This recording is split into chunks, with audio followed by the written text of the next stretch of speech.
So what do you think about this pivot to XZ? Are you down? So I don't know. Is it flawed from the beginning? Right. Exactly.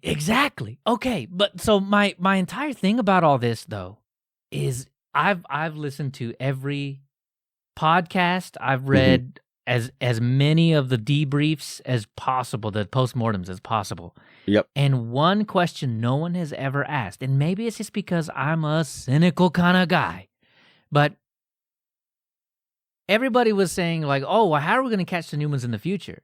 Oh, well, Alex Murray was talking about with debug symbols, and there's some certain situations where you're not able to get them, like if you're doing handwritten assembly or something like that. You just can't have that avenue or whatever. But for the majority of the code that we see, at least in Ubuntu, you have the ability to do that, and you're able to use that as a stepping stone to identify weird malicious code like this, right?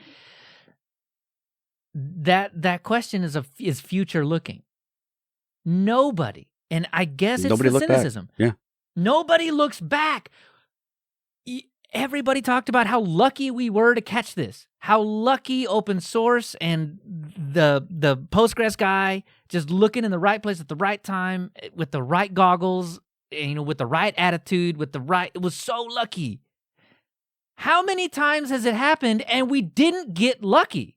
Yeah. We have not been lucky yet. How long has that been in the kernel or in some other component of... in the libraries that we depend on.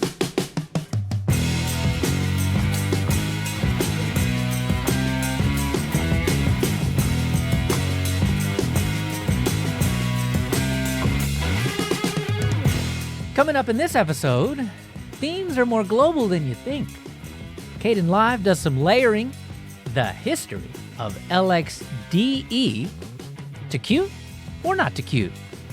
Then we call an audible.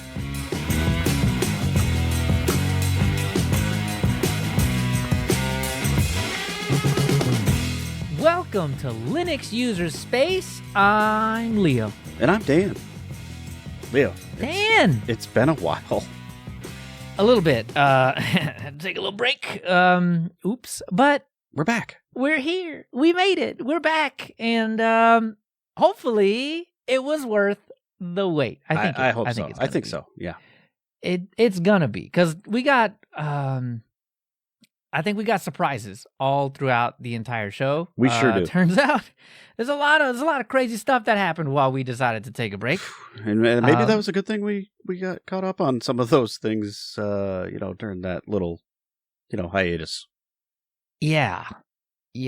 More than just life happened to create all of this. That a little bit of that had to do with Kdenlive. But first, I want to talk a little bit about KDE and their global themes. Yeah, this one's got some sting to it, I gotta say. Yeah. Right after I decide, let's go all in on KDE Plasma 6, Plasma 5.28, and let's ride the lightning and go to, And it was good.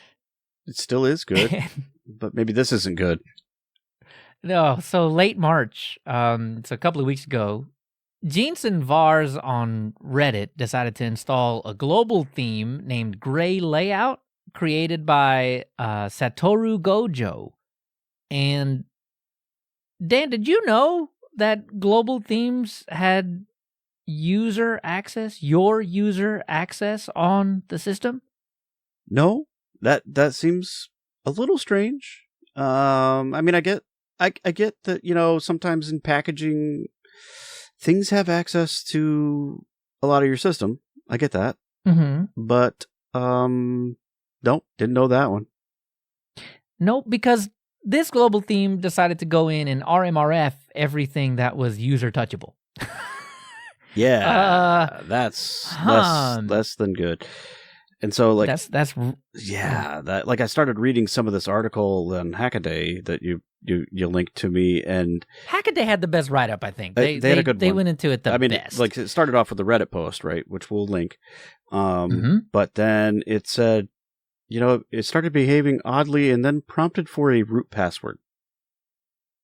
That sounds bad. Why are your themes asking for a root password, right? Yeah. The unfortunate part was that was the first tip-off. Yeah, right? Some of it was already too late by then, right?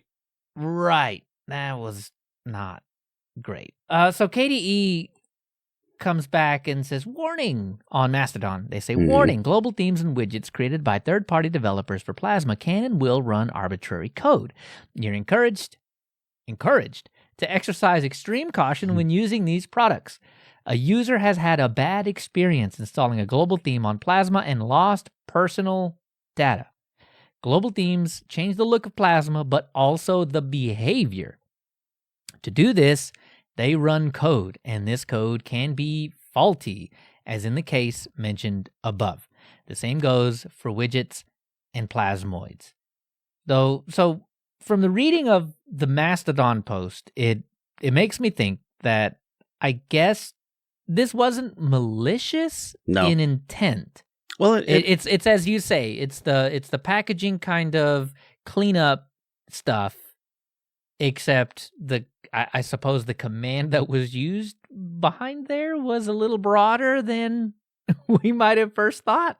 It was literally remove, recurse and force appended to the remove command. Yeah, and then it had a variable folder, which was config folder. I guess if that config folder happens to end up being defined as your home folder, poof, there it all goes. And you, and I understand you want some of these things to be silent in the background, I guess, but some of the commands out there are really powerful, and pointed at the wrong direction, you're in big time trouble, I suppose. Yeah. So you probably already heard the news. I mean, we're a little late on this one. Well, but fair. More than the conversation about that it happened, I really want to talk a little bit more about why was it allowed to happen in the first place. In my thought process here, I learned, as I read the post and as I read everything else, I learned that global themes change the behavior, right? Yeah, absolutely they do. Plasma. They change your panel layouts and your wallpapers and your colors, and there's a lot of stuff going on for sure. Yeah. Do we want it to have that much power? Well, we want it to theme. Right, and I guess I'm just coming from, the good old GTK metacity, throw a theme in the config folder, and that's all it does, and there's really no executable code, arbitrary code, or anything like that. Right, those things do a lot, but they don't do quite the same things, right? Right, exactly, and I guess that's it, right? Like, that it changes the taskbar's look and abilities, or... Yeah, so it's changing that. It's probably changing, adding the cube or, the lamp, shade thingy. Like all of those things are part of things in the background that is probably changing, all of that other interaction with your desktop. Like I think those come along with a lot of those themes from what I know. Yeah. I guess really the question that I want to ask is that worth the trade-off? Is having that amount of customizability worth the trade-off of nuking your entire file system if you accidentally, type in the root password too after that? Because I can imagine there's a good chunk of folks that don't think about it, and the thing pops up, and they ticka their password in there, and all of a sudden, poof, everything is gone. So this brings something that it brings a couple things to mind, right? A lot of people come to Linux because they want to be able to customize things and be able to, rice their machine and make it look pretty and, have that sort of interaction that you can't get on the other operating systems. So we're already interested in some of these things already. But I take issue with that in the first place because if you yourself are ricing your system, right, then you are running the things Or that you just are resizing, you're changing, you're right in doing there. what needs to be done. Yeah, right in there in the But config files yourself and changing them. I get that, but some people don't right. have the knowledge, or they're trying to get their way into that, and before they do that, they want to just be able to, hey, I'll just install this theme. That'll take care of that for me. Oh, okay. So- I guess the answer to the question then is run it in a VM first, and if it deletes all your files, probably don't run it on your laptop too. Or that brings me to my second point, Leo. You remember how when we were doing Arch and we were talking about the AUR and how you should inspect those build, those package builds and stuff before you executed them? Well, don't make good points. I mean, it's open source. The thing is out there someplace. You could probably, I get you might not know what's going on in there, but it's probably something you should inspect, I guess, before you run it. So okay. I'll bite. But the AUR says it up front to do that, and I think KDE should do the same. Okay, I agree. They should. There should be a warning label on the tin, and if they do that, you'll placate me enough that I'll shut up about this. Yeah, but man, until then, I'm just gonna ring the bell of we shouldn't give global themes the ability to do that. Now, you've probably not heard me say the word widget or plasmoid because those are essentially full programs. They are running and doing things on your desktop.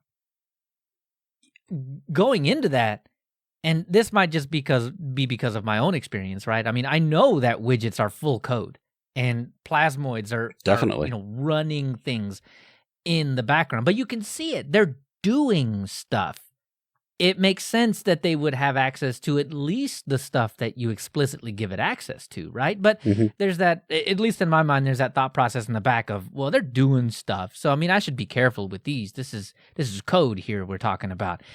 It just did not occur to me that global themes, aside from the artistic assets that come along with them, they come along with executable code too. Yeah. And I guess that's really my issue. I didn't know there was code in there. Well, it makes sense to me when I think about it because it's changing a lot of the other behaviors too, not just the colors and the wallpaper and stuff like that. It could be adding widgets and plasmoids in there. In order to do that, obviously, you need to be able to do some of those things, right? Yeah. So I don't know. I think short of you yourself inspecting some of these things, it needs to be something that happens. It needs a peer review potentially or something like that. I mean, who has time for that, right? There you go. That's where I was going with this. Like, yeah, after someone gets bit by something, of course they're gonna go and probably. Well, actually, I don't even know that they would. Right? Like they'll go complain on Reddit. Did that guy immediately go and click the button of report spam? This nuked my machine. Or did he immediately go to Reddit and then KDE, someone from the KDE team, maybe Nate, was like, go click that button and then we'll investigate. Right. Right? I'm not sure. Yeah, no, I don't know. And I suppose all roads lead to fixing the situation. Well, yeah. And Nate on the Reddit post did say that they're going to look at ways to mitigate this from happening in the first place, which is fantastic. But, I mean, man, warning label on the tin. When you click install on a theme or something like that, it should pop up a little warning that says, hey, are you sure? I mean, this is going to change some stuff on your system. Yeah, exactly. Some of it may be unrecoverable. And on top of that, it could also run code. Like it could do real stuff on your machine. FlatHub has this, like... Right. No, I really do think that's makes a lot of sense. And that would be, if I could find any fault here, that would probably be it. Yeah. I think that's really where it's at. I mean, warning label on the tin, at the very least. I think Elementary's model of being overly cautious is probably the play here. Yeah, maybe. Because, Elementary gets a lot of flack for the way that they word things is as far as like when you're right, because they have their internal FlatHub Right. repository, and then they have, or I'm sorry, Flatpak repository, Right. and then they have the FlatHub repository, and they're like, ooh, spooky software, but it is though. In a way, right? Sure, yeah, no. At Like- least you've been warned. I mean, you can't refuse and say like I have not been warned. I mean, you have, Right. right? So I Yeah. think that's if you're going to take a cautious approach, that would be the way. And I get. it's Yeah, probably not bad. It's probably not bad, especially for those people that just have no idea what's going on in the background and wouldn't know what they were looking at, even if they were looking at the code, right? I mean, yeah, because they just want to use their machine and make it look pretty. yeah. And I just want the title bar to change a little bit, man. I'm still back in 2004 trying to change my GNOME 2 theme. And I'm just like a different color. Right. That's all I want, man. I don't need anything special. Don't install plasmoids or widgets. I just want it to look cool. That's it. Mm-hmm. Don't do that. Yeah. Please don't delete anything either. Yeah, no. Oh God, don't do that either, please. But it's good they're looking into it. I'm glad they're taking it at least seriously. And hopefully we get some nice in bowling, when you're bowling and you put the little bumpers in the gutter, like give me those at least, and I think we can kind of you can click OK, remove the bumpers, let them do whatever they want. I get that. We could do that. That would be cool. So another thing that bit me was Kdenlive. Okay. Now, let's listen. All right, hold up before just a minute. Like I don't want it to Okay. make it sound like we're beating up on KDE here, but It just happened this way, man. it's not intentional. We really love it. I'm still using Plasma, so we're okay. We're friends. Oh It's good. yeah, no, none of this has scared me away. As a matter of fact, I'm double dipping. Hang on, like this is not. There you go. Let me just get into it. You'll see what I'm talking about. So Mhm. I haven't uninstalled Plasma. We're still running that 100%. But Kdenlive decided to bite me too. And I think a little bit of this is early adopter fever. Because I saw 2402, the major Right. release, and I'm jumping on that, man. Because not only does it speed up the timeline and seeking and dealing with larger files and interface interaction faster. Sounds good. Now it takes full advantage of DirectX on Windows. So Kdenlive on Windows gets a speed up, and it takes advantage of Metal on Mac OS on the M1 Apple Silicon whatever. Yeah, those stuff. things. Yeah. Yeah. So on every platform that Kdenlive runs on, I don't know if y'all have been listening to this show for a very long time, but you will maybe remember that I love cross-platform stuff that runs on all of the systems, right? Because there are days I just don't know what system I'm going to be on. Well, I'll say this So it's too. just I mean, nice. if you've been watching us on YouTube and Tilvids, you've been watching a video that's likely been edited on Kdenlive. Not likely, definitely. So, there you go. 100,000%, all of it is from Kdenlive. So, and I'm not switching anytime soon, even though this thing happened. So, okay, so I'm excited about the cross-platform ability of Kdenlive in the past, and then they went all in 2402. So I was like, well, gotta get it now. Definitely installing this today. And then we recorded episode 15. And then I edited episode 15. And I get it edited, like ready to go. I need to add in a couple of banners and stuff to get it ready for YouTube. The audio version is already ready. Like that has already come out of Kdenlive, so we're good. I'm waiting till the next day to do the rest of the video stuff. And I load it up, and the timeline looks weird. I'm like, I didn't leave stuff like that. And I try to zoom in, and I realize I'm like on hour 18. And we didn't record for that. Like, we go a long time, folks, but we do not go 18 hours worth. Yeah, no. We get 2.5 hours usually. Like that's the extent of our recording That would be session, a lot, right? yeah. Yeah, and that's a big one. So I'll edit the show. It's usually down to about an hour and a half, maybe a little less, and then I'll put stuff that I've taken out of the show or want to use for later. I'll put that later on in the timeline. You know, around the 2-hour mark, I'll put a bunch of stuff out there, and then, you know, that may stretch out to the 3-hour mark or something like that. Like shorts a lot or of blank things like that you're saving for something else. Exactly. And so there's a lot of blank space in that, right? So it's not a full 3-hour, whatever. Anyway, so I'm sitting at this timeline and I'm looking at it, and I'm at hour 18. It takes me a minute to process that. Oh, that's not minutes, that's hours. What? So I scroll in and out. I move the marker, and I play bits of it, and I'm like, this shouldn't be on hour 7. This was like 30 minutes into the show. And so it finally fully dawns on me that what happened was the show was like copy pasted over and over and over and over and over and over and over and over again, all the way out to what I suspect may be Kdenlive's maximum timeline length of like 24, like a full day, like 24 hours or something. It's 20-something hours. That's a lot. Yeah, and I'm like, this is not right. This is not good at all. Please tell me I haven't lost my edit. Well, folks, I lost the edit. It wasn't a good day. And there wasn't anything I could think, you know, of course, hindsight's 2020. I should have had another incremental copy. saves up. Yeah, right. Like, okay, of course, sure.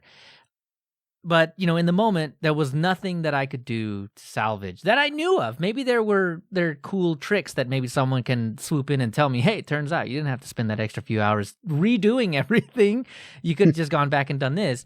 So, you know, if that's you, if you know Kdenlive tricks and you could have helped me, let me know. Because like I said, I'm not dropping Kdenlive. Right. We're going to try it again. But I was unhappy about that. And understandable. So I have this habit of keeping the older versions around. Mm-hmm. So I installed 2312, whatever the one previous to this maybe? was. Yeah, it came out something like that. November probably. Yeah. October. Yeah, and then just did a super quick edit. So actually in episode 15 you'll notice that the astute people that listen to the audio and then go and watch the video. Yeah, you don't exist, unicorn person. But if you do actually go do that, you'll realize that the video edit and the audio edit don't actually sync up this time. Whereas every episode from ever does. Mm-hmm. Because it's the same thing, right? Like the Right. video and the audio are actually the same exact show with the same exact cuts. I just render the video later on because I add flavor to it. So anyway, so I go back, do it in 2308, whatever the last version Whatever was. it was, yeah. And I spit that out, but I refuse to close it. So I do. So I spit out the show, and then a couple days later, I'll do individual bits and then put those out by themselves, and then I'll go back and do a couple of shorts if I have time. But that whole entire time, I did not reboot. I did not I didn't do anything to mess up the status quo. Because even though it was on a known working version, I was like, maybe it's my computer. Well, you always like, question yourself. I mean, I'm not above reproach, so yeah, I get you. Yeah, and you know, there very well could be a hardware aspect to this. So I'm not even 1,000% positive this is a Kdenlive issue. The stars just could have aligned. You know, is Mercury in retrograde? I don't know. We turned the sun off yesterday, so I mean, you know, maybe. Right? It was magnetism, dude. I don't even have any hard drives anymore, but it could have been. Yeah, maybe. Okay. Yeah. Could have been. So, yeah, you know, it's a Kdenlive problem, but I don't know if it's Kdenlive's fault. So, you know, this is why I'm gung ho. They added they've put out a bug fix release 2402.1. It addresses a timeline issue that eerily sounds like the issue that I ran into. Their focus was subtitles, but it was things not lining up after a save and after a reload. Okay. And I'm like, but that's my thing. Yeah. So, well, maybe it's fixed then. I think it very well could be. But again, like I said, you know, this has not scared me away from Kdenlive at all. I'm just going to install the update, and we're going to give this another go. I'm going to be smart about it and take incremental saves like I should have in the first place. Fair enough. And, you know, if something crazy happens, I should be able to go back and not lose the entire edit. Well, that would be good. Yeah. But if it does work out, then I also get to take advantage of all the really cool things that came out in 2402 as well. So that would be nice. And the portability, because what I was really actually planning on doing was editing it in Linux, like trying to render and export it on Windows, and then going and rendering and exporting it on some Apple hardware too. Yeah, doing a little benchmarking. And just kind of getting a feel. Yeah. Yeah, because now, so I didn't mention before, but Linux also got Vulkan support. Right. So everything used to be ported through OpenGL no matter what platform you were on, no matter what hardware you or operating system you were using. Right. But now Vulkan for Linux, DirectX for Windows, Metal for Apple, and so That's it good. actually uses the platform-specific tooling to make things much, much faster. And so I was like, I'm just going to pick. You know what? I'm just going to use open source software on whatever platform works the best, and we're just going to keep going that way with it. And if it's Linux, it's Linux. That's great. Well, it'd be nice to do a comparison on it, right? I mean, just to see where it's at. That's fair. But then it all kind of didn't happen the way I wanted it to. Yeah. So hopefully this episode, lands when it's supposed to and everything. I don't lose that. I'm going to be smarter about it, though. Be smarter about it. Yeah, cross your fingers for me, everybody. Well, okay, I take that back. If you're hearing this, I'm just going to hope that you crossed your fingers for me. Yeah. Because apparently it got out. Everything happened. Yeah, things happened. Cool. All right. Well, hopefully that works out, and hopefully continued success with KDE and Kdenlive. I'm not leaving either of them. I'm not either.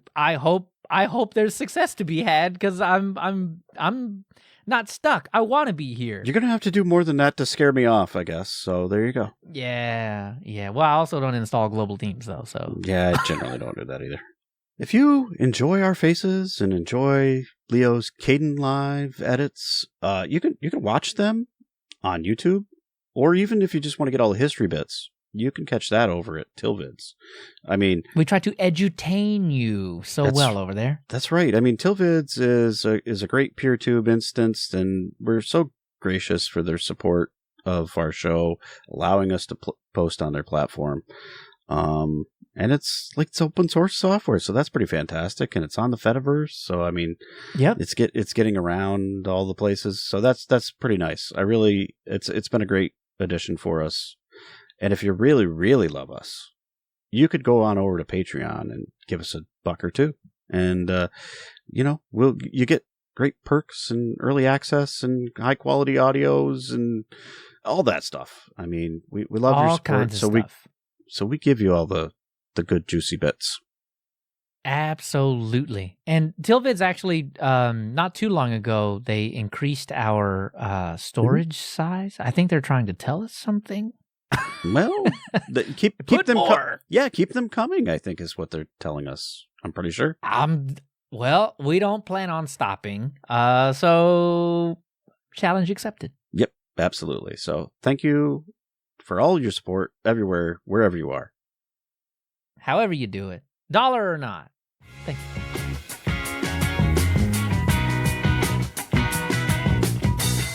When we take a look back through all the histories we've done so far and all the histories we've yet to do, what do we see?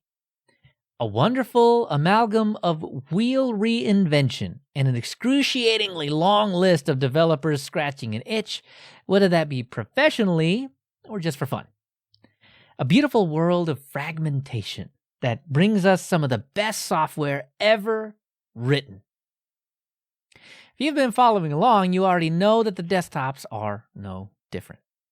And to backtrack a little, we've covered CDE first released in 1993, XFCE in 97, KDE in 98, and GNOME in 99. But another desktop worth mentioning started out a whole lot like XFCE, in that it didn't start out as a full desktop at all, but rather a single tool, the file manager.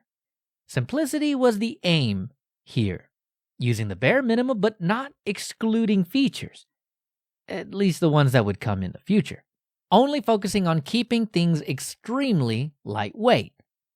Every development decision had this thought at the heart of it. So in 2006, the first version of that file manager was released based on GTK2, PCMan FM, by none other than Hong Renyu, or PCMan. The FM, of course, stands for File Manager, and did exactly what it sounds like. It was a competitor to, at the time, GNOME's Nautilus, KDE's Conqueror, and XFCE's Thunar. By 2007, LXDE, that's the lightweight X11 desktop environment, and it served as the umbrella name for all the singular, use them if you want, but you don't have to, components that were developed alongside PCMan FM. It had made its mark and started turning some heads. Lightweight distributions like Pud Linux, that's Penk's underbred distro, and B2D Linux, both lightweight-focused Taiwanese distributions, began taking notice, and discussions began in both about making a switch. By PCMan's own admission, 2008 is really when LXDE took off in popularity and started gaining more than just the basic features. PCMan FM gained a file search utility and features like single click to open in versions leading up to and including 0.5. LX Panel, the tray across the bottom, started coming into its own with version 0.3.7 this year, as did LX Session, essentially the launcher that sets things up. Things were really beginning to look up for LXDE. Debian saw the inclusion of LXDE in its repositories, and by extension, all the derivatives were able to take advantage as well. Ubuntu was in its infancy, and projects like Ubuntu Lite, later known as U-lite, a distribution originally started in 2005 by Matic Ahacic and then restarted by Shay Smittle in 2007, was one of the first in the majority English-speaking world that committed to using LXDE in May. Prior to this, PUD and B2D had already made the switch following their interest in the previous year. Others like Elemental Linux, MoonOS, and WattOS followed suit. That wasn't it. Reviews in July backing up PCMan's assertion that LXDE was the lightweight desktop to use in spite of XFCE's established reputation in the field. In August, the blog was launched to parrot a lot of what was already happening on the mailing lists that were hosted on SourceForge at the time.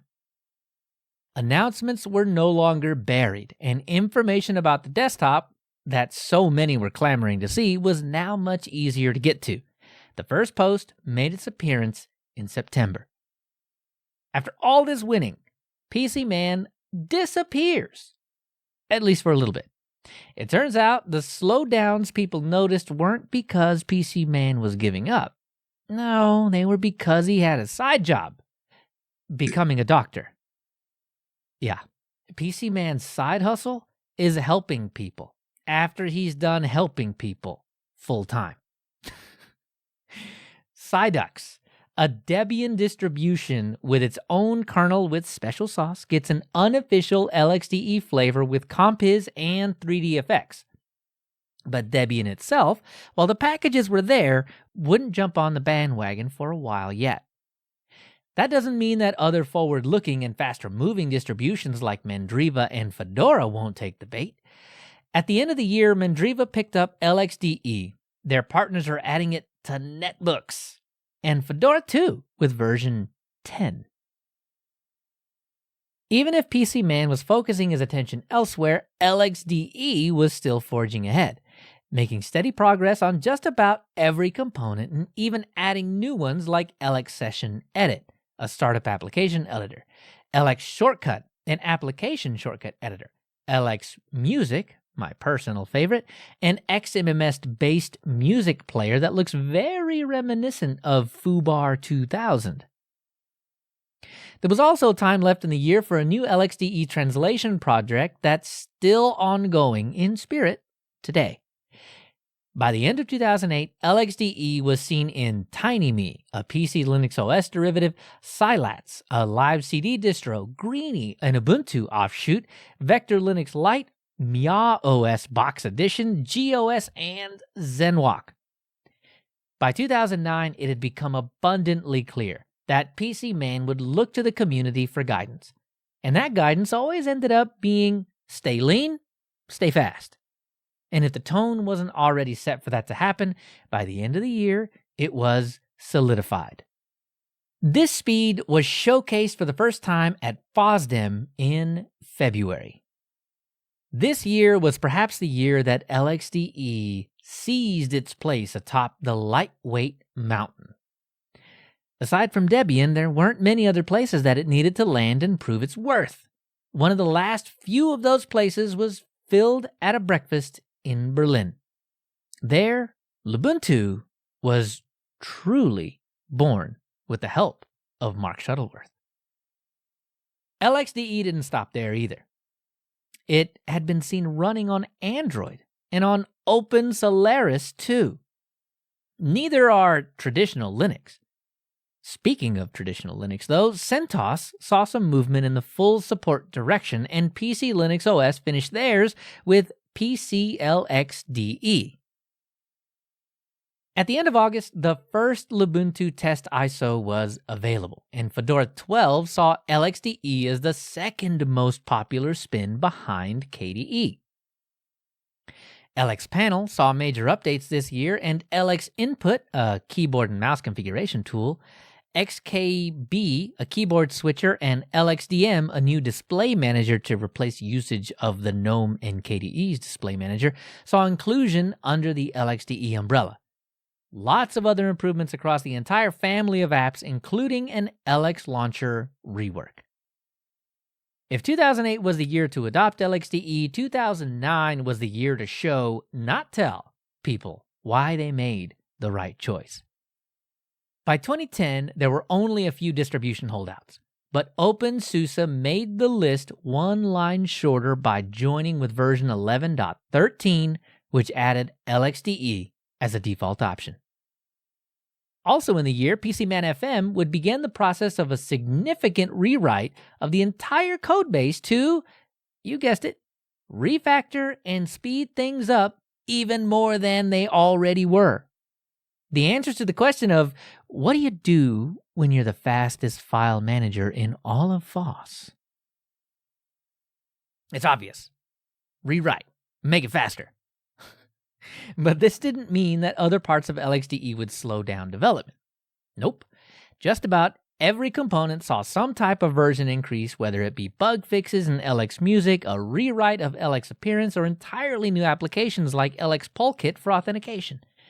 The team also made the display manager themable because sometimes you need a little pretty alongside your blisteringly fast.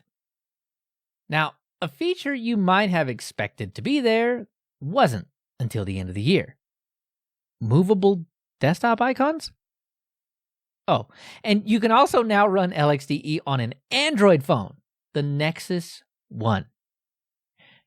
2011 saw more and more development across the entire family of apps, including more and more development on that PCMan FM rework. There was more development work to do in 2012. LXDE had another great year with becoming an official Debian desktop in the installer, not just having packages in the repos. And following that up, the PCMan FM rework, the official 1.0, landed in the later half of the year. It was 6 years in the making and was almost immediately followed up with bug fixes and minor releases. Was a full rewrite of PCMan FM enough? Absolutely not, because the file manager, and really all of the LXDE bits, were written apart from the UI code itself. Portability was baked in by default, as has always been the case. And with a chorus of when's GTK3 support coming looming over the project because GTK2 was on its way out, PCMan decided another side project might be prudent at CosCup 2012 in Taipei, Taiwan. Not a port to GTK3. Oh no, that'd be too easy. But to Qt. To those in the know, that's the same framework that KDE Plasma is built on top of. PCMan said, No, LXDE will not use Qt. Don't panic. The most interesting and unique part of the PCMan FM QT port are no KDE dependency. Really, it's a lightweight pure Qt 4 program. Almost as fast as the original GTK Plus version. I have not taken any time to do optimization yet. Uses libfm and glibgio and supports GVFS, so you can mount remote file systems. Source code is clean and short, written in C++. Desktop independent. Do not depend on any specific desktop environment. Although it uses glibgio GVFS, it does not require GNOME. Built with CMake, no more auto tools. Later, when the APIs become stable, I'll make it two parts, PCMan FM, main binary, and libfm Qt, which can be used in other pure Qt programs. the first real milestone was a working prototype debuted in February of 2013. A month later, PCMan FM Qt 0.1.0 was released to everyone. PCMan needed to be clear about the trajectory here. PCMan FM and PCMan FM Qt would be two separate projects that would coexist, with the Qt port being labeled only an alternative. Not many people had waded into the GTK to Qt porting waters up until this point. PCMan saw this as a deficiency and wrote an entire guide for migrating from GTK Plus to Qt to help anybody that cared to look with getting up to speed. In the following months, with collaboration between the LXDE team and the LXQt team, an LXDE Qt preview appears, showcasing the LX panel, the part of LXDE that you see all the time. Aside from the file manager, the real backbone of the desktop. Speaking of LXQt, they were a competing desktop at the time with very similar goals. Run a very lightweight desktop on top of Qt. It was tailored for users who value simplicity, speed, and an intuitive interface. PCMan said of the project. So personally, I like LXQt very much and admire their work. Resource usage is a little more than ours, but that's understandable because it has more features. Free software is all about choice, but too many choices is not always good. Diversity is nice, but having duplicated work with the only differences in the GUI toolkits is nonsense. This only creates unnecessary divergence and waste precious manpower. Since we have the same goals, merging the effort is reasonable. A couple of weeks after the preview of LXDE Qt was announced, the merger between LXDE Qt and LXQt was all but complete. Jerome Leclanche said at the time, "We have decided that the best course of action for both projects is to focus on a single desktop environment instead of two. There have been talks of merging ever since LXDE Qt was announced. Having taken the decision to collaborate, we've all had the pleasure of working together already. Our plan is to cherry-pick the best parts of Razor and LXDE and include or port those to LXDE Qt. Other components will be ported straight from GTK code or rewritten from scratch.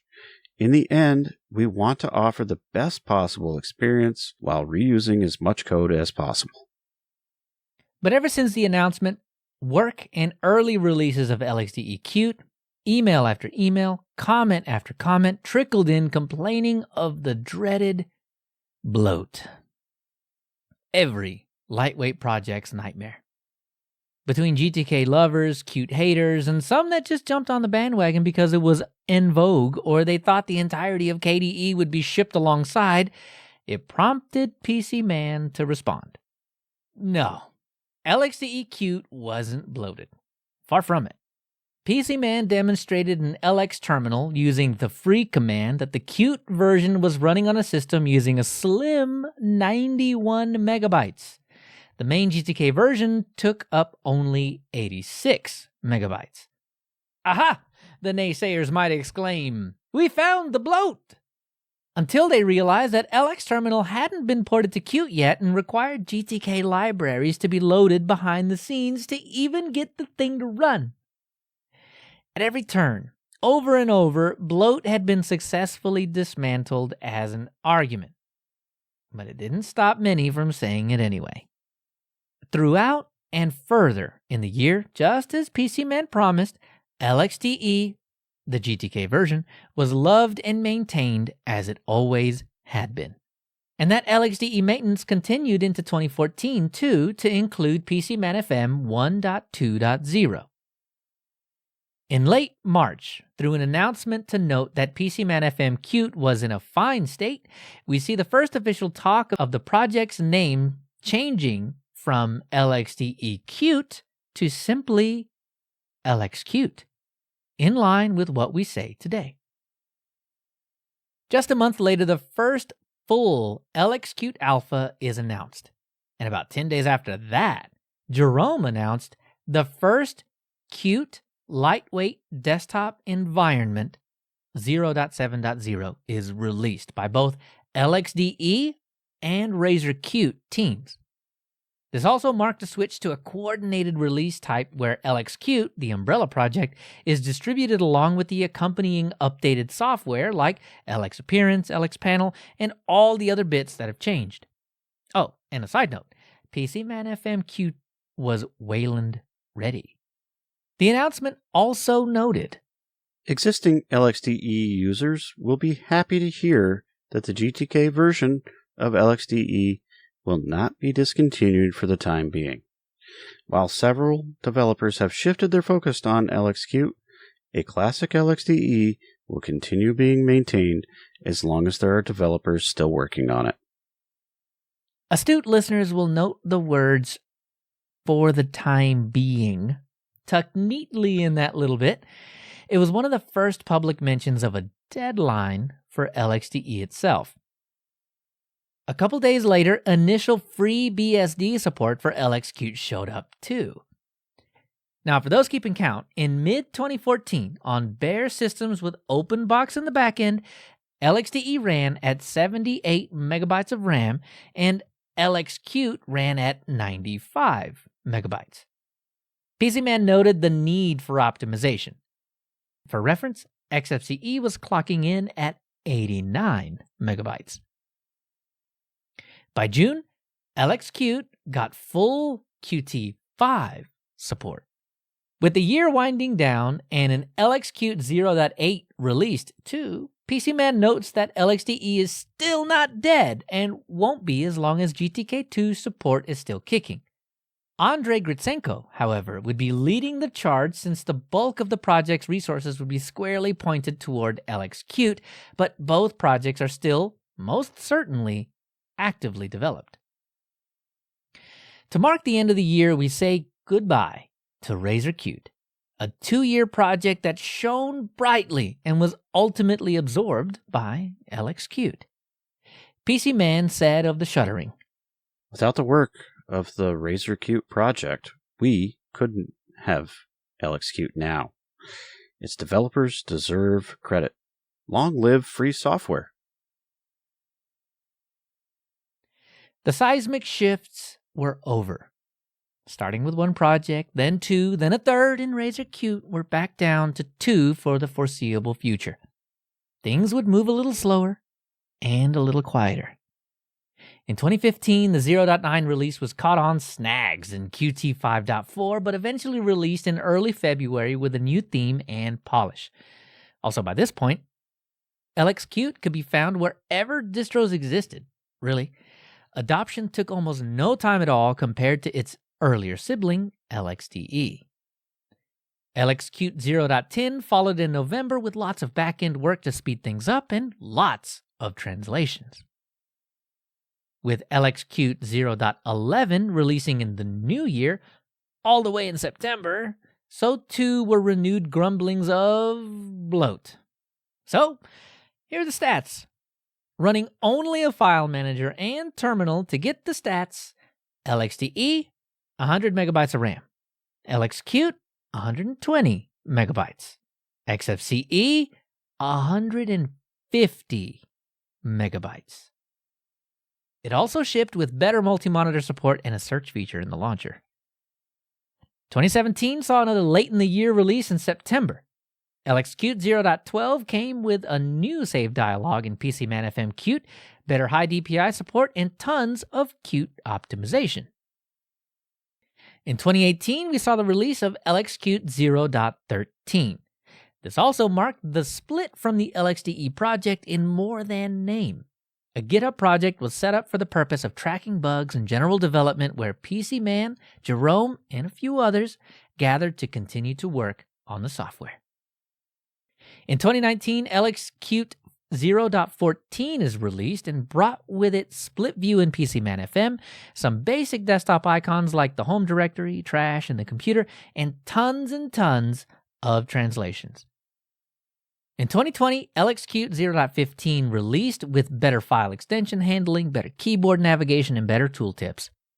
With this release, the cadence of April and November releases begins.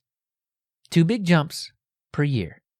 And 0.16 followed with power management improvements, new themes, and better tab handling in PCMan FM. At the end of 2020, GTK2 would have its final release and would start moving toward the end-of-life preparations. Apps based on the toolkit would need to move to GTK3 or even 4, as it had just been released end of year as well. This sounded the death knell for LXDE, since GTK2, if it hadn't already been removed from distributions, would be starting soon. Debian, at the time, set the death date of GTK2 at August 14th, 2021. If there were any chance at survival, a port of LXDE was necessary, and GTK3 would end up being the target because, as it turns out, Arch developers, among others, had been tinkering with the port since 2016. These packages have been maintained and are still installable today. 2021 was a big year for LXQt. First, with another minor release to 0.17, which brought in creation time information for PCMan FM, better panel auto hiding, and power management options. But in November, it was time to celebrate. LXQt 1.0.0 was released. Upgrading to the long-term support release of Qt5, version 5.15, was the big undertaking here. This would allow the team to target one version of Qt until the next big jump becomes necessary. Aside from this, image viewer improvements, a do not disturb mode, a custom command option in the panel, more themes, and tons of translations are just some of the improvements for this momentous release. This year also marked the last year that LXDE components were publicly noted. Any future development would be done piecemeal with new developers. LXQt is full steam ahead. There were 2 releases in 2022. LXQt 1.1 in April, which brought in dbus support so that apps like Firefox and Chromium could access PCMan FM without trickery, among other improvements. But also the work to begin porting to Qt6. There's still much to do, but this should cement the idea that while LXQt is a traditional and conservative desktop, they're still modern in most of the ways that truly count. With LXQt 1.2 in November, PCMan FM gets a search history, some old icon issues were cleared, and a ton more Wayland work. While the last official releases noted on the LXDE blog were 2 years ago now in 2023, there are certainly still LXDE diehards keeping things alive. Since the port to GTK3 was done, you can still find LXDE being shipped in places like Arch, Fedora, Debian, and OpenSUSE. And in fact, the last official releases happened here. Though if you poke around in the GitHub, you can see that development, however small, is still ongoing. April and November also have their normal releases again this year, with LXQt 1.3.0 bringing in smooth scrolling, system tray improvements, and Wayland fixes. And LXQt 1.4 landed with PCMan FM remembering the state of the last session, better color representation in the image viewer, and fixes for various apps like Telegram, which use dbus in the backend. 1.4 is also the last planned release on the One branch. The 2 series is done and ready and is planned to release in the usual April slot with almost full Wayland support, but will certainly be based on Qt6. The target for Wayland will be LXQt 2.1, which should, if the stars align, be released in November 2024. But speaking of Wayland, at this point, the desktop, runner, notifications, panels, logout, and most apps are already compatible. A few things like the taskbar, global shortcuts, and screen grab apps still need some time to bake. Sadly, as we record this, 2.0 isn't actually out yet. And by the time things are all edited and released, LXQt 2.0 will release and immediately make this history obsolete. Of course. But isn't that how they all go? So you can catch all the great topics as they unfold on our Lemmy subreddit, news channel on Discord, Linux user space .show/ the thing. And that'll be how you find it. So yeah, we've got Lemmy, Reddit, Discord, Mastodon, Telegram, Matrix, Twitch, Twitter, or X, or whatever we're calling it this week. We've got all those things, and you can find us there and interact, and certainly catch the news and send us your feedback and, all that stuff. We'll take it. If you're listening to this part right now, send in the emails right now. Yeah, Leo loves another his topic emails. show coming up. I know, it's my favorite thing.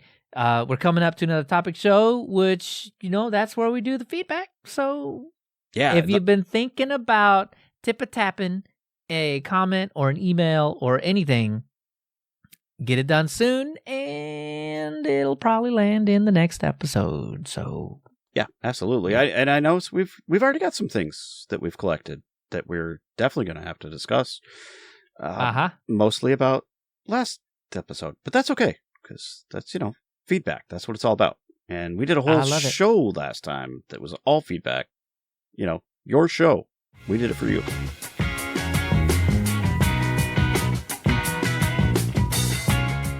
All right, moment of truth.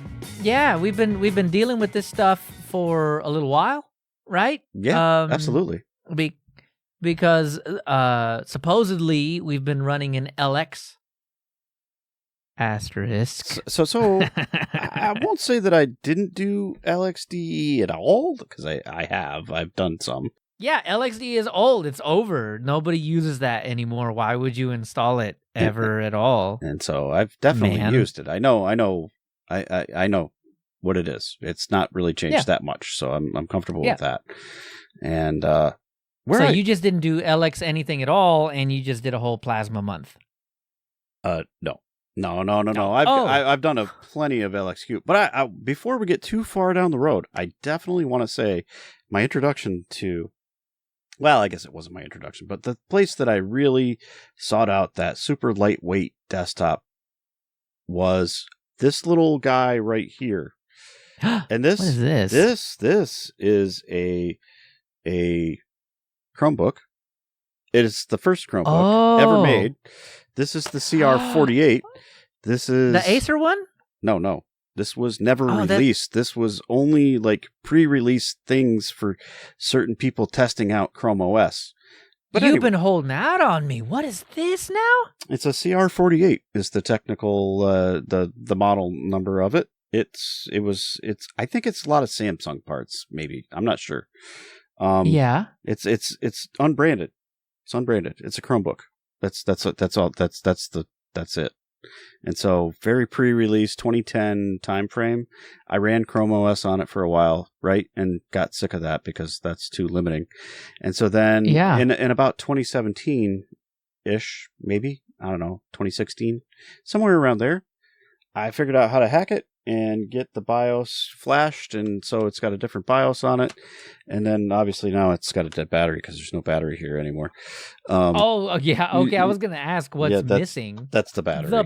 The battery that's gone. But you could still run that with like directly powered, right? Oh yeah. It's really basic. It's got a USB, a card reader, and an audio port, and so still perfect for LXQt today. VGA over there. Well, it runs LXQt. It can, but I started where I'm going with this is I started with LXDE before Ubuntu made the switch to LXQt. And so that was kind of my introduction to the project, and I wanted to help contribute to an open source project. And so that's where I began my journey. I needed a lightweight distribution, so I picked Ubuntu, and it was a good choice. And so this is the part of the show where you tell us that you're unabashedly biased toward LXDE/LXQt. Yes. Okay. Absolutely. There you go. Now you know. Everybody. Now you know. I've been a contributor to Ubuntu since that time. And so anything he says, grain of salt. And I really but and so like I jumped in and helped out with some of that transition stuff, getting LXQt off the ground for Ubuntu. And I helped with some of the first announcements and the testing and all of that stuff. And that began my journey there into contributing to open source stuff. So you wanted some, we've been asked about our history and how we got here. Well, that's a pretty good portion of it. And there you go, Vizamp. You're welcome. Yep. And there you go. And so that lets you know how long I've been messing around with both of those desktops. More backstory. So what year was it? Did you say, or did I just miss it? Yeah, 2017. About so they were getting ready to do the big transition in 2018. So like the tail end of 2017, I started messing around with that. And then in 2018, there was an LTS that they kept LXDE on the LTS, and then much like Plasma's doing right now in 2404, yep. Right? Yeah, kind of missed the cutoff. And there was a lot of bugs in those early releases, and I've got to think that the Ubuntu users were certainly contributing to the bug reports that helped fix a lot of that stuff. I thought you were going to say contributing to the bugs, and I'm like, yeah, probably. Well, no, maybe. I don't know. But no, I don't think so. They're not that far upstream. I think a lot of that utilization is what brought about, good, valuable bug reports to get things fixed. And in those first few releases, it was buggy. No joke. But then by the time that first LTS came around in 2004, I think it was much more stable. So big improvement there. And obviously it's continued on since. Yeah, that's really cool. So I don't know if anybody noted it, but do note any problems you've had with Ubuntu since approximately 2017, 2018 are a direct result of Dan's involvement with Ubuntu. So direct any problems you have with Ubuntu, both to the Ubuntu bug reporting system, but also to contact@linuxuserspace.show, just so we can have fun. Don't put that evil on me. I'm gonna do it. I already did it. It's too late. I edit the show. I know. No, it's really improved. It's been great. I'm just one of the guys. I'm not leading anything necessarily. I'm just it takes a lot more than what I do. Let me put it that way. Okay. Much more. We can't directly blame Dan. Okay. No. It's fine. Yeah. Anyway. I'll do it anyway, though. I didn't run it for a month. I've been running it for 6-ish years.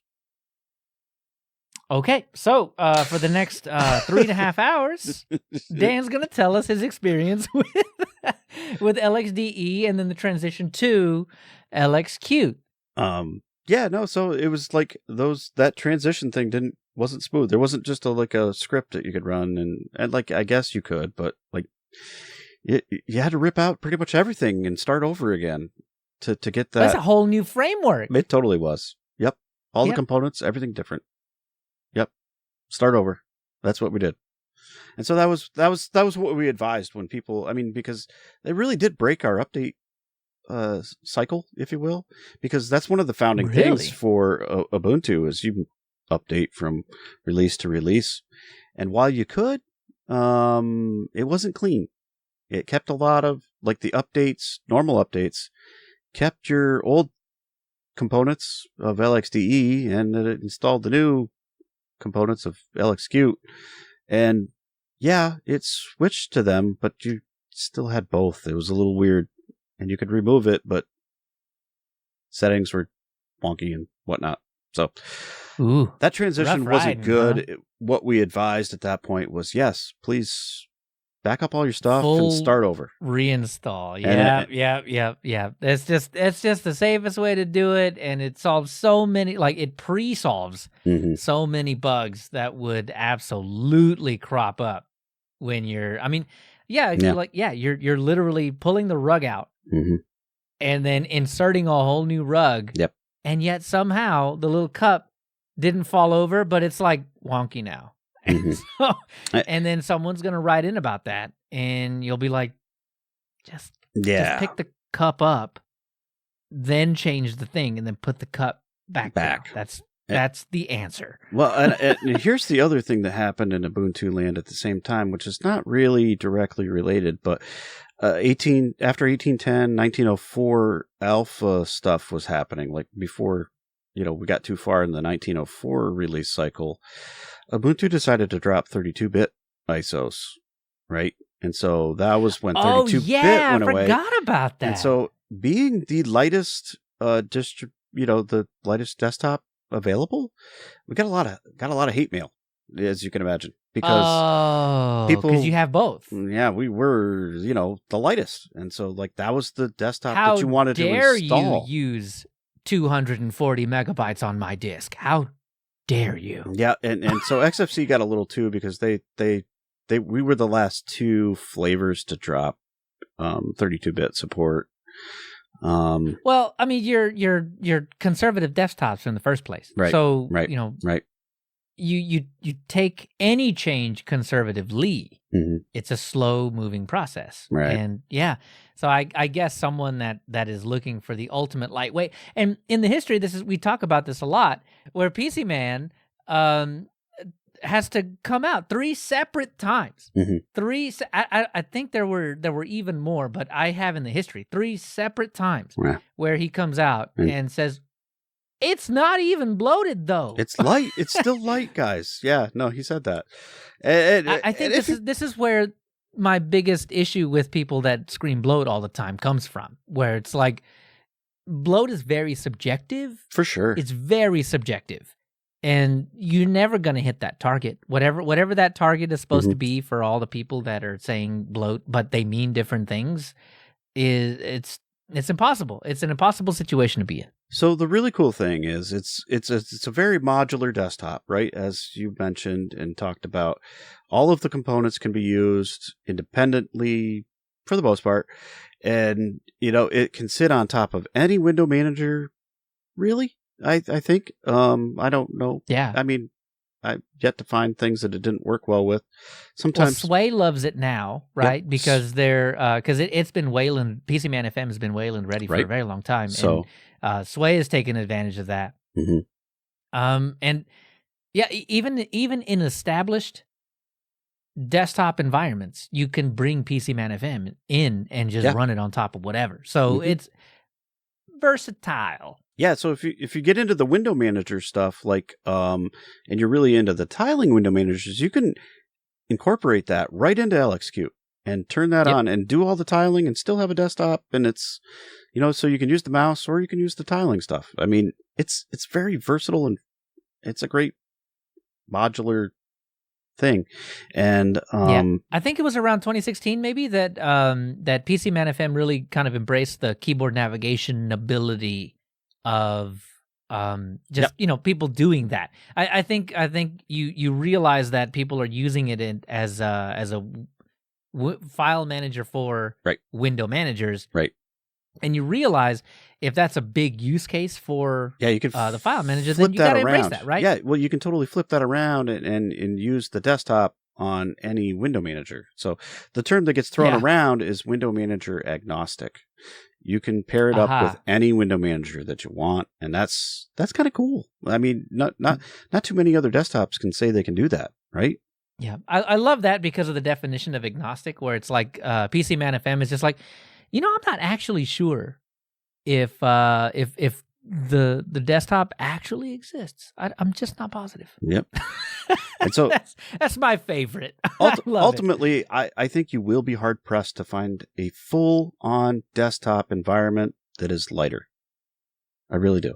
No, I don't think you can do it. I don't think you can do it. You saw in the very last in the history, PCMan talking about in the first two, LXQt was slightly heavier than XFCE, but in the very last one, and I think that continues today, where LXQt may be a little heavier than LXDE, but it's certainly not heavier than XFCE. So as far as it's really close neck and neck, I think, even still, because there have been a ton of optimizations. I've noticed some utilization going down actually in the last couple of releases. So I think 300 or 400 megabytes of RAM is not out of the question for what you would typically see consumed, just kind of sitting idle or having the file manager open. And there aren't too many others that come close to that unless they're just a window manager, really. Right, exactly. Where it's meant to be full on stripped down and you kind of piecemeal it together. Yeah, I mean, if it were a race between XFCE and LXQt, my money would lightweight race, right? Yeah. My money would be on LXQt every single time. Yep. Every single time. I might lose that race once or twice, but I think overall, I'm gonna win. Yeah, I think you're right. And don't get me wrong, I think XFCE is also pretty great as far as resource utilization. But the switch to GTK3 was the big thing that made them balloon just a little bit. Yeah, I think that, it makes sense. It kind of hurt everybody. More features. So, I mean, I get that it's going to increase, right? Nothing goes down, really, for the most part. So number only go up. Right. Yeah. That's the way it goes. Well, my experience was a little bit off the beaten path. I think my experience was closer to your experience in 2017 than your experience in 2024. Because I took the challenge literally. Whereas in the history, LXDE doesn't really die, but I think the majority of the people that took the spirit of LXDE personally moved on to the LXQt project, right? And so the real spirit lives on there. But we said in a couple episodes ago that we were going to be doing the history of LXDE, and as soon as I started looking around, I realized that LXDE wasn't actually dead. It's still there. Yep. Very much so. Okay, so I'm a Ventoy guy, so I threw Fedora 39 with LXDE on Ventoy, and it would not install. I double-clicked on the icon that should have been an installer. It was a .desktop file, which I suppose they all are. It just did not occur to me that it was that until now, because I double-clicked it and it said, "What do you want to do with this desktop launcher file?" And I'm like, execute? Yeah. But it gave me the execute in shell, and ignore, or a couple other options. And so I was like, yeah, just like make it go. Yeah, go. Is there a button to just say stop asking me questions, just do the thing? Right. But there was not, and so I chose execute, and it spun for a little bit, and then nothing. And then I was like, okay, well maybe if I execute it in the shell, or in a terminal, maybe it'll tell me what's wrong. Also nothing. Like literally nothing came up on this, nothing happened. So I was like, all right, we're doing this the hard way. So I get into the terminal, I navigate to the desktop, I apparently have to add the execute bit to the file. It wasn't there prior. Maybe there's special sauce in live CDs that you don't need that. I don't know. But I added the execute bit, I ran the file, and then it gave me all kinds of weird, it looked like language pack issues. And then at the bottom, it spoke to me in Dutch. And I was like, all right, I'm out. Okay, I don't actually know that it was Dutch. I don't read many other languages than English, really. I can read 1.5 languages. That's fair. That's about where I'm at. Yeah. And that whatever it spit out at me was not it. And so I was like, you know what? Maybe we'll try the beta. Maybe they fixed it. Well, I tried Fedora 40 beta with LXDE, and it ended up with the same issues. I was like, all right, you know what? Tried and true, EndeavourOS then. And it worked. So EndeavourOS in LXDE, which means Arch, one of the big groups that took over LXDE development, it still exists, and you can still install it, and it still 100% works. Exactly as you would expect it to, on top of GTK3. Everything has been ported over to GTK3. So as long as GTK3, we said this before with GTK2, right? As long as GTK3 exists, so will LXDE. Yeah, and I'm sure there will be a day someday when that doesn't happen. But until then, here we are. Well, you can really tell with LXDE that I think 1080p screens at that size, at 14 inches, was not common because every single one of the themes that is applied, it doesn't matter what you choose. You could choose any of them, all of the themes. They're all so small. Right. In the title bar is where I'm like, I wish I could scale to 150. That would help a lot. Yeah. But LXDE doesn't do scaling, not that I could find. Yeah, so LXQt does. That's been a thing that they've been improving on all along, and it is getting better. Thank you, Qt. Yep, it's getting better. Yeah, they're definitely utilizing those Qt libraries as we've experienced with KDE Plasma. It's been one of the best desktops for scaling, and so they're using some of those frameworks that are underneath to be able to make that happen. Yep. So that was my first impression was, man, that close button's small. It's tiny. And it really is.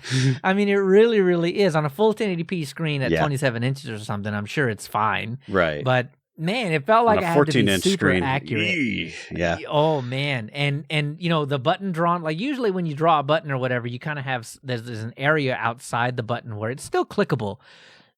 Not here. Yeah. Nope. You better be accurate, my man. And so, can you imagine this guy with the touch panel 14-inch 1080p screen trying to touch on those things? Because that's hard enough. Absolutely not. That's hard enough when they're bigger. Trust me. Yeah. No. Absolutely not. At 1280 by 800 or something, it feels right. Right. But at 1080p on 14 inches, whoa. Yeah. Accuracy is paramount. Yep. But, everything else works the way you expect it to. I had the same issue with LXDE that I have with XFCE, and it's with power management monitor stuff. I don't know if it's just Arch or if it's just LXDE in general, but there's no power management. No, and I think a lot of the time, like what we had in Ubuntu before we switched to LXQt and had power management. I didn't know this. Okay. We used the XFCE power management tools. I installed it. It's XFCE 4-power-management in Arch. It didn't work. That's why the laptop is closed today to showcase the stickers. Well, they look pretty. I worked hard on that. There was a lot of forethought in that. But I set it to just never on everything, and it decides it doesn't. You know what? Yeah, Bruno said it, man. XFCE strikes again. If I have to add XFCE, or if I'm just using XFCE, it just doesn't agree with me. It's like when you eat that, Pepper X or a Trinidad Scorpion pepper or a ghost pepper or whatever. The revenge of the ghost. It comes always. It's always sweaty. For me. Feeling sweaty. Yeah. Oh, I was kind of sweating it because I was doing this 30 minets before the show, and I was like, "Oh, I'm gonna have this. I'm gonna get it. It's gonna be great." Yep, and then I was like, "Wait a minute. There's no option to do." Okay. And then the Arch forums came to the rescue, and somebody installed the XFCE stuff, and they had a fine time with it. And I was like, "Great, it'll work for me." But XFCE never works for me. So that is one of the things that I think has been improved because there is power management stuff now, and it's yes, it's yes. not, it's probably not perfect yet, but it's vastly improved because it actually exists. So that's been good. And you mentioned like LXDE living on, and I feel like some of that reasoning for that is Raspbian, which we did test, and it is very LXDE based, but I almost feel like that's a fork at this point because they've diverged and gone on and done their own window management stuff on top of that, which kind of breaks the tradition of having OpenBox or something like that, right? And they did a lot of that. Yeah, we got to go back. Yeah, because they went Pixel. They did their own desktop environment with Pixel. They did, but it was still based off of LXDE. I think it is. It's got some of the same. It still has PCMan FM, the GTK version, and some of the LXDE things in there. So I feel like that's a hard fork at this point almost. And so they've kind of gone on and done their own thing, and they added a lot of that stuff to get Wayland in there rather than kind of tinker on. I think that's because now when you do Raspbian, it is Wayland by default, and maybe that's the reasoning. I don't know, but you don't see a lot of those improvements pushed back upstream into LXDE, so that still kind of exists on its own. Yeah. Okay. All right. Well, that makes a lot of sense. I mean, LXDE, I think in 2024 is kind of the same way that it was with the last official update, which was in 2021. So yeah, not much has changed. Some maintenance, probably translations, a lot of translations improved and whatnot. Yeah. Yep, you can still use it. Discord still works. Telegram works. Oh yeah, everything works. Like it's still a fully functional desktop. It's on GTK 3, so it's modern-ish enough. Yeah, and yeah, right. So I mean, it's certainly still usable. But I think, as I mentioned at the top of where I started rambling about this, LXQt is kind of where the spirit is. Absolutely, that's where. I mean, that's where the developers that were developing LXDE have moved on to. If they moved on. So yeah. Well, I mean, as far if GitHub is to be trusted as far as the list of developers, I think so. PCMan's still there. Jerome is still there from the RazorQt project. Right. Simon Quigley's still there, who's still very involved. There's a whole lot. Of the original folk. Mm-hmm. I agree with that. That were around back then are still on, at least technically their photo is on the GitHub, the GitHub project. I did not go and look at individual commits, so I can't say for certain, but it does look like it's the old gang. So they're all there in the LXQt project. Yep. Yeah, and there's some new people that have been gradually getting on board, of course. Absolutely. And so cannot forget the new contributors. And so that's where a lot of there's just a lot more activity there, and you're seeing a lot of improvement. And obviously, like we pointed out, Qt 6, it's happening. It's going to happen. Wayland, that's going to happen too. It's just going to be a little further, not too much further, but a little bit. And a lot of Wayland support has already happened. So, good. 2.1, get ready. 2.0 is coming. So this fall, be ready for it. Dan, I'm telling you, watch. It's going to happen again. It happened with Mate. Mm-hmm. If we drop this episode, the day before we drop this episode or the single or whatever it is, I mean, I guarantee you, looking at the watch, it'll be close. It'll be close. Yep. So we'll be like, 2.0 is almost out, and then the day before we drop it, LXQt's like, guess what? 2.0's out. You're wrong. Yeah, it could happen. I mean, you could go grab that now if you wanted to grab the stuff out of the AUR or compile it yourself and go nuts. You could do that, but it'll be here soon. They'll do it to us. I guarantee it. It will not be in 2404. Just going to point that out. I mean, it's too late. It'll be a little too close. That's already frozen up. So you know what? If your world is only Ubuntu, you know what? Listen to us. We've got the answers. Right. I got you covered. You can catch all the great links at linuxuserspace.show. And here's a really important thing: you want to email Leo because he loves email. So do it. You can email him contact@linuxuserspace.show. Send us your feedback. We'll get it we'll get it on the show. You can also go to linuxuserspace.show/contact, and that'll let you do an anonymous-ish form. You can put your email in there if you want, but yeah, you can put junk in there if you want to. But yeah. I'm a little backed up right now because I need to respond to like we've already done it on the show, and I haven't said any. Oops, I'm sorry. To you, I am sorry. But I'll get there. It's coming. Yeah, next show with a timestamp though, because I think pretty much everybody that's emailed in with anything more substantive than show's good.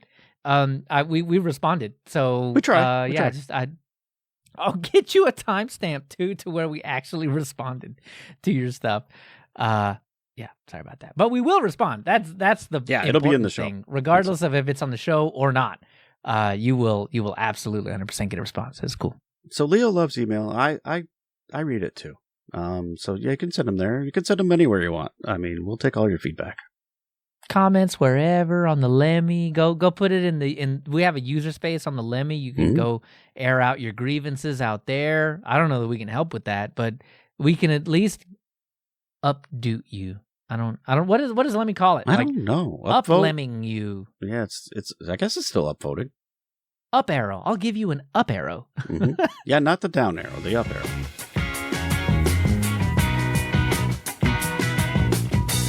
So that brings us to next time. And next time, this is exciting. This is Audible. Exciting. We're doing an Audible, but before we do that, we're doing topics next time. And right, that's right. Sorry, yeah, I'm getting ahead of myself. But the thing that's going to happen after that topic show, there's where the Audible comes in. So we've been doing all these desktop environments and kind of testing those out, giving you the history of all of those things. We're going to take a little pause on that. So something happened. Something big happened, and we don't normally cover news stuff, but we wanted to dive into the history here of something big that happened. The timing between episodes is too long. Like, we can't do news. It have to be at least news. Least weekly to be able to hit that kind of stuff. So we don't do that kind of thing. But I think we have an opportunity to cover something that hasn't been covered so far. I really do. So yeah. Okay, so I think we've mentioned it before that after LXQt or LXDE, we were probably going to do Cinnamon, but the thing that happened, what happened was, what happened was, there was this XZ thing, that exploded all of the internet, and everybody in open source was like, see, but then everybody in closed source was also like, see, but that belies the whole situation. There's more to it than that. There is. So we'll have some hot takes for you if you subscribe. We're gonna dive into that for sure. Yeah. We don't normally do the advertisement part here, but if you do the $5 or more thing, me and Dan have like a whole thing in the pre-show about the XE where we kind of basically cover all of it. But the XE thing happened, and instead of doing Cinnamon, which is where my bias will probably show, I kind of want to do the history of XZ. Yeah, right from the beginning. And it goes way back, folks. So none of that, I think, has really been covered very much, other than from where the hubbub started. I mean, that's been covered. Yep. So we're going to go further. There's a question that we ask that I don't think anybody has asked. That's certain. Put your tinfoil hats on, babies, because it's coming. I'm getting real cynical in the next one, because it's maybe I'm just we're gonna make the old brain bucket work a little overtime for you, I hope. Yeah. We haven't seen something this crazy in open source in a long time. So I mean, of course, we're gonna jump on the bandwagon and do that whole thing, but we're gonna do the thing that we always do with everything, and that's look back and see all the stuff, all the weird little noodlings that happened that led us up to this point. And then, of course, we'll cover what actually happened down with XZ and, who was involved and all of that kind of fun stuff. But then we get real cynical. We do. Yeah, but I mean, it'll be good. It's gonna be fun. I think it's gonna be a really cool. It's gonna be a really cool history episode. I apologize because Cinnamon won't come out in season 4 because we already got episode 20 figured out. That's Gen 2. I know. Gen 2. It's like so hard 20. To believe that we're getting so close. I know. It's over. Like the season, we've planned it out. It's over. It's over. Go home. What? Are you guys okay with this? I don't know. I don't know if I'm okay with this. Well, I wouldn't mind the break, but I don't know if I'm okay with it. I guess it lines up next season, doesn't it? I guess. We'll start with the desktop. Maybe we got to figure out, what do you want to hear? That's another good question. Oh, yeah, that's probably the most important question. What kind of history things do you want to hear about? What kind of things can I dig into? Because XZ is different. XZ is not anything like anything that we've ever dug into before, but it's something that I want to dig into.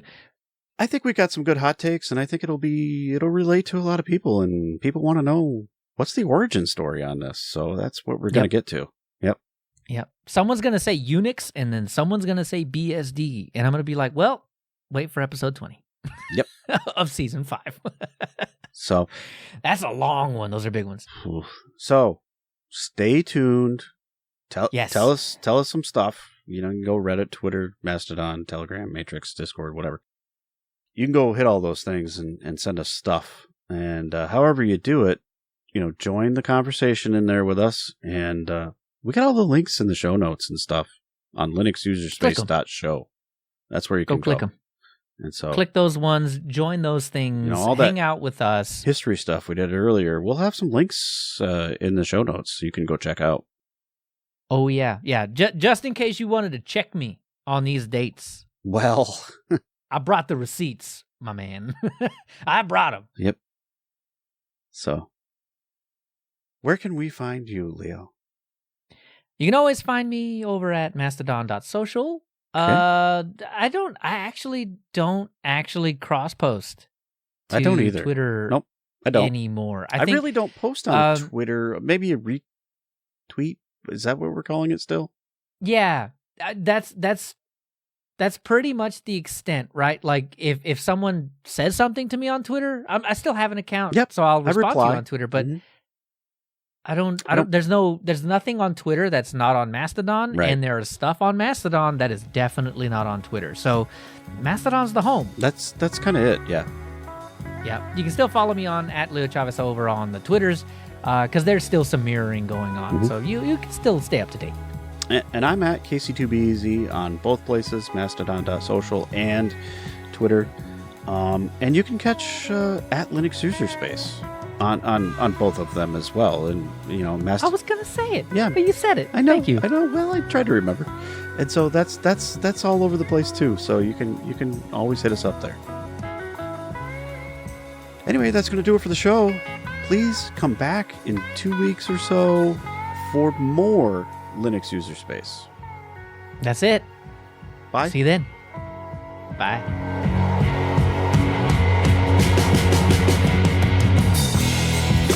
One of the things that Giatan was working on was the test suite. Adding the tests in to verify. This was an F-Sync thing. To verify things are working correctly, right? And that's some of the stuff. That's the beauty of this particular attack. I love it.